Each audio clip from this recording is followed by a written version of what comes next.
Clint, how are you, man? Doing good, man. Thanks for that intro. Yeah, so I want to start off the conversation just about the event that it's holding right now.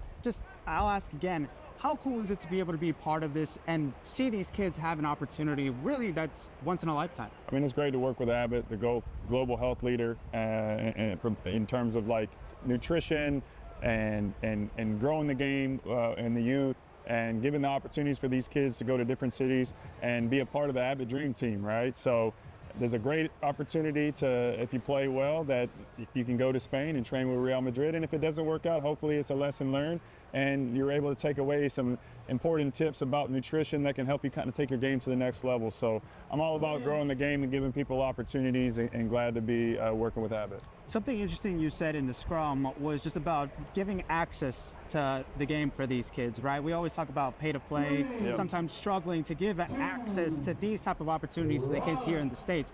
With this being the inaugural event, how big do you think this is just to be able to continue the development of a lot of players here in America? Yeah, for sure. I mean, first and foremost, I'm happy that they're doing this in the state of Texas and especially in Dallas, which has been a second home for me. It's where I played my club ball growing up. And giving players and giving the youth access to have these type of experiences is only going to make you a better player. It puts you in uncomfortable situations. You're playing with people that maybe you've never played before, and you have to be able to adapt because certain people are not going to pass you the ball when you're open, and vice versa. And you got to figure out a way to kind of showcase your skills and work together. And I think that's what's beautiful about the game. It teaches you so much about life. You get to, learn about different cultures, and you have to problem solve, because for those people who are the only kid in the family, you got to figure out a way to get everybody on the same page and be in the same boat. So no, I think it's great to have these type of opportunities to do something special in your life, and hopefully they take advantage of it.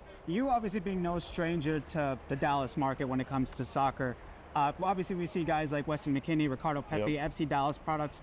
How do you think the talent pool has grown overall since you played really here in Dallas? To be honest with you, I think we've always had a lot of great talent. I don't think that a lot of the players that we've have gotten the opportunity to take it to the next level. If I'm being honest, there's some people I played in the Hispanic League that I feel like should have got the chance to take their game to the next level, but whether it's not being on the right club team or not being able to afford to be on the club team, certain colleges are not going to watch you, so then you're only kind of limited to your high school team, and not a lot of big colleges are watching that, or Hispanic League. But you have situations like my boy Jose Torres out of Longview, Texas, playing Hispanic League on Sunday, but he also played club ball. But through playing Hispanic League, was able to meet somebody that gave him an opportunity to go to Mexico and play in Liga MX. So I think there's always those opportunities and chances to do special things, and the game has become more global, but at your fingertips because of social media and cell phones. Back in the day, you know what I mean, you had your beeper and you had your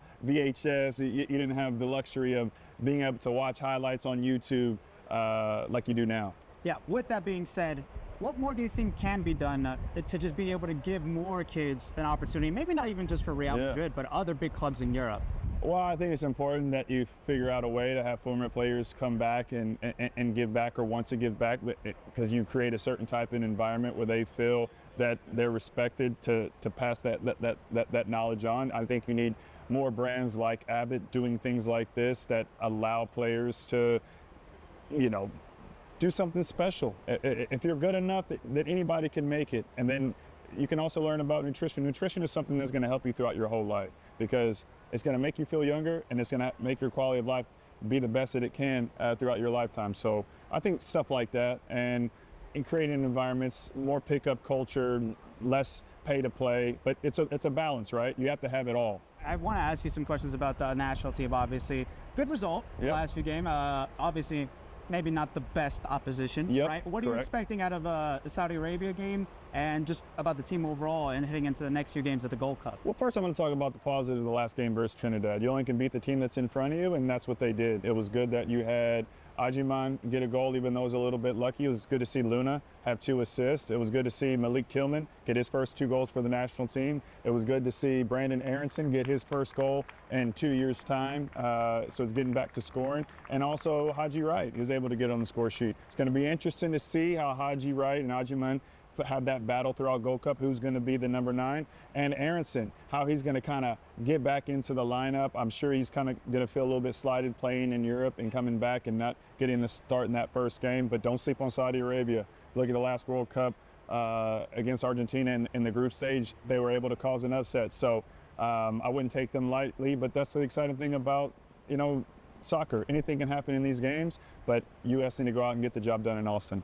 Unfortunately, a lot of the conversation right now is who's not playing in the Gold Cup right now. Rather than talk about any individual player, I kind of want to bring the conversation to this. As a former player yourself, what's the balance? What do you toe the line between what is essentially load management, knowing that you're not 100% taking the risk, versus I have a job to do, I have a duty to play for the national team?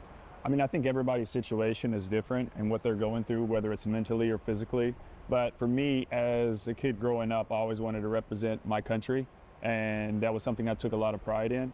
And I know what it's like for those kids that didn't make it. You're representing your city, you're representing your state, you're representing your country. So what bigger honor is that? And anytime you can play in a tournament for your country and try to win a trophy, you want to be there for those occasions. So that was just my mindset.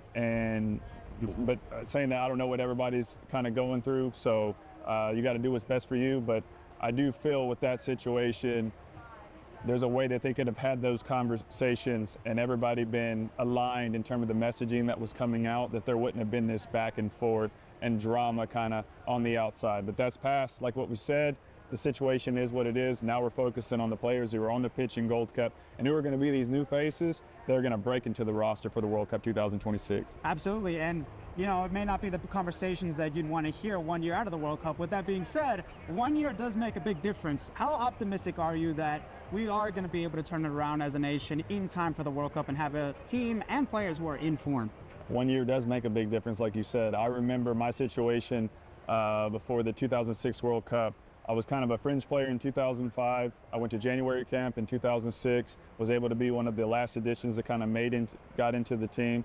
And I was able to start in the game versus Italy and be the only American to score versus Ghana in a must-win game to try to get out of the group stage. So to those players that are on the fringe, take advantage of your opportunity and, look at Portugal with the UEFA Nations League. Them winning that tournament are now one of the favorites to win the World Cup. Just last question for you. You mentioned how much the '94 World Cup inspired you to keep playing soccer. Even just the U.S. aside, having guys like Ronaldo, Messi, even saw a young guy like Lamine Yamal in U.S. soil playing in the World Cup, having this next generation of soccer players be even more inspired by those players playing in the U.S. Just how exciting is that for you as a former player? Man, I think when you're able to go to the stadiums and you're able to watch these players and you're able to see them up close, it starts to become attainable. It's something that you can believe because you can see it, you can smell it, you can feel it, being in the crowd, feeling that atmosphere, watching how they play, being able to add things of their game, hopefully, to yours. I think when you're on TV, it's almost like you're so far away from it that sometimes it could feel impossible. And that's what's great about having these big tournaments on home soil. And I encourage the youth, if you have the opportunity to get out to those games and experience that, because that really helped me believe and drive me to one day representing my country and playing in 3 World Cups. Clint, that's all I got. Thank you, sir. I appreciate the time. You. Yes, sir.